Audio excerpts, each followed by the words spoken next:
ايه، انتوا فاكرين انكم مش هتشوفوني تاني؟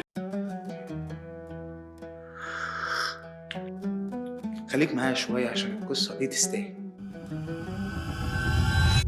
يعني لما ناخذ من ناحية المناخ، لما بنصمم البيت نحن نعلم أن الزجاج شفاف للأشعة فوق البنفسجية.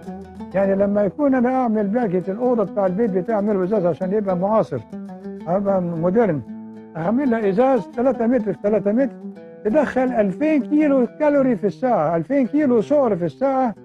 عايزة 2 طن تبريد.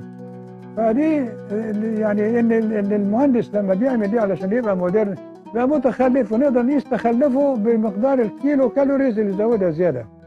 حسن فتحي ما دخلش العمارة عشان يبقى نجم، دخل وهو مقتنع ان في حاجة غلط بتحصل. كان شايف ان البيوت بتتبني بس الناس مش مرتاحة، حر وهوا واقف وتكاليف ملهاش اي لازمة. فسأل نفسه سؤال بسيط بس خطير، رجع ورا بص لبيوت الفلاحين، على القرى القديمة، على العمارة اللي طلعت من الأرض نفسها. اكتشف إن الطين مش فقر، الطين ده فهم، وإن القبة مش منظر، دي حل عبقري للحر والهواء. ابتدى يبني بالطوب اللبن، مش عشان رخيص، عشان أذكى، راجل فهمان برضه.